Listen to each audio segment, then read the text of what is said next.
In the top stories, MSR Media withdraws High Court claim on day of scheduled trial. U.S. issues Level 4 travel advisory for Haiti amid ongoing gang violence and healthcare crisis. And Trump administration's military plans leaked in group chat with journalists.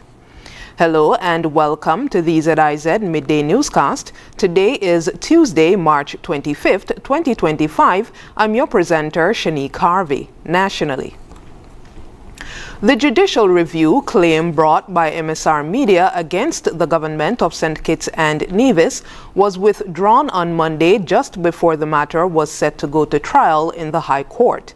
The case, filed in May 2024, was scheduled to be heard by resident judge, Her Ladyship Justice Tamara Gill. According to an order issued by the court, MSR Media is to formally discontinue the claim by Tuesday, March 25, 2025. This withdrawal ends the second of two legal actions initiated by MSR Media in 2024. The first, a civil RICO lawsuit filed in the United States District Court in Tampa, Florida, was also voluntarily dismissed in December 2024. Despite the significant media attention surrounding these court filings, with the withdrawal of the judicial review matter, all legal proceedings brought by MSR Media against persons and entities in St. Kitts and Nevis concerning the CBI program have now concluded. Leader of the People's Action Movement, Natasha Gray Brooks, has affirmed that her team is ready in the event of a snap election, stating, quote, "We will be ready," end quote. She made the remark while responding to a question at a recent party press conference. We believe in ensuring that we have people who are there for service, not of self, because the People's Action Movement continues to deliver for the people and ensure that we put people first. So if a snap election is called, we will be ready because we have persons who have experience, we have persons who are willing to come out and put themselves forward as candidates, and we are doing the necessary preparation. So we await the Prime Minister to say. Gray Brooks added that since taking over the party's leadership, the groundwork has been laid to ensure they are prepared for any upcoming election. The People's Action Movement has gone through a number of training programs with some of our females. We actually have one coming up shortly. A number of persons have shown their interest in becoming candidates, so we are lining up our candidates. Hopefully, when we have our convention in June, on June the 1st, some of our candidates will be there to be able to show themselves to the public and show what they have to offer. ZIZ News posed the question after newly installed Prime Minister Stuart Young announced a snap election in Trinidad and Tobago. On Tuesday, March 25th, the Cradles Learning Center hosted an art exhibition with work done by their students featuring a design of the Berkeley Memorial in Basse-Terre. The students had to collaborate with their parents to bring the work to life using recycled and eco-friendly products. Lester Eibel, owner of Cradles Learning Center, says one of the ideas behind the project was to ensure students and parents spend quality time while having fun in an educational setting. The idea behind of it is to have the parents spend time, some much needed time, because we are so busy. Sometimes you don't get time to do that, and so it serves the purpose. You could see from the many presentations that, you know, the kids must have been around at least their parents to see and interacting with their parents. So it was about building a replica clock as close as possible that they can. We will have more from this exhibition in this evening's newscast. We move now to news on the regional scene. The United States has issued a Level 4 travel advisory for Haiti, urging American citizens to avoid travel due to escalating gang violence and deteriorating health conditions. The U.S. Embassy in Haiti warned that gang-related attacks have specifically targeted hospitals and medical facilities, leaving many areas without access to essential healthcare services.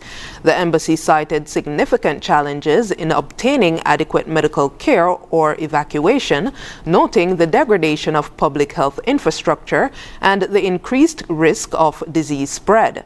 Medical facilities, especially outside the capital, are difficult to find and of poor quality. The embassy emphasized that patients in life-threatening situations often require costly air ambulance evacuation, which they must pay for themselves. The advisory also reminded travelers that Medicare and Medicaid do not cover medical expenses abroad, and Haitian healthcare providers typically require full upfront payment. The U.S. government recommended supplemental insurance to cover medical evacuation costs. The travel warning comes as criminal gangs continue to destabilize Haiti following the assassination of President Jovenel Moïse in 2021.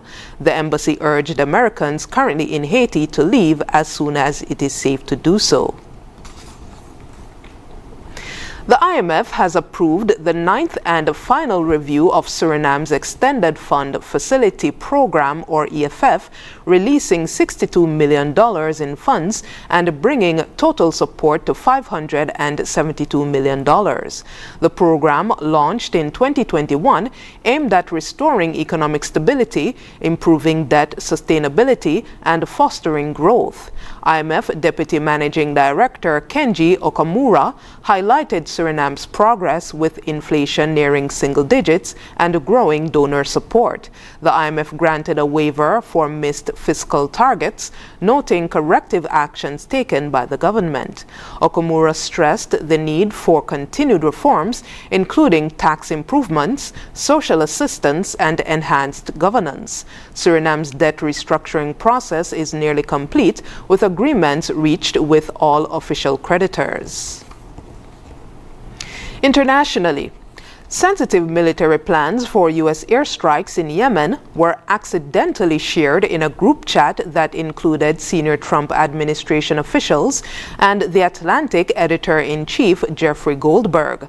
The text chain, which reportedly included Defense Secretary Pete Hegseth, Vice President J.D. Vance, and other officials, contained detailed information about upcoming strikes on Houthi rebels in Yemen, thought it is unclear if the details were classified.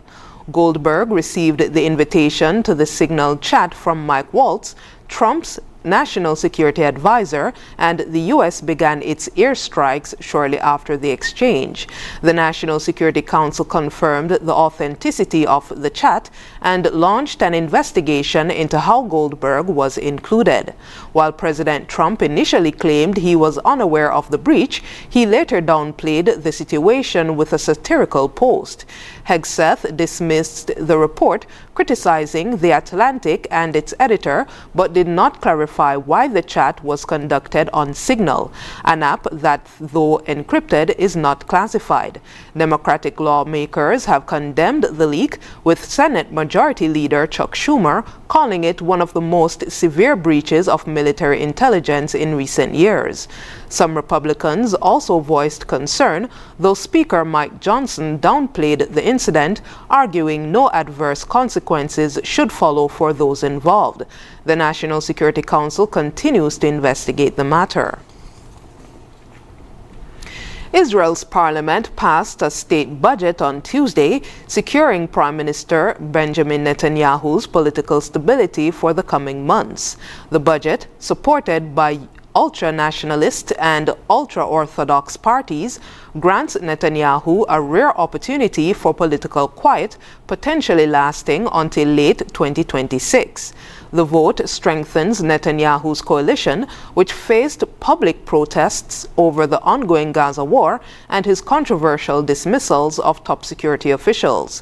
While the budget's passage could pave the way for a possible ceasefire with Hamas, political scientist Gail Talsher suggested Netanyahu is likely to prioritize his ultranationalist allies' agenda, ensuring their continued support for future elections. And now for the weather. Present weather is cloudy skies with slight dust haze. Winds are a moderate breeze of 19 miles per hour from an east-northeast direction. Seas are 1.8 to 2.4 meters or 6 to 8 feet. The small craft advisory remains in effect. The temperature for today is 28 degrees Celsius or 83 degrees Fahrenheit. Weather forecast for today and tonight predicts partly cloudy skies with a 40% or moderate chance of showers. Sunset for today will be at 6:23 p.m. and sunrise for tomorrow will be at 6:11 a.m. And that brings us to the end of the ZIZ Midday Newscast. Join us this evening for these stories and more in detail. Thank you for tuning in. I'm your presenter, Shanique Carvey.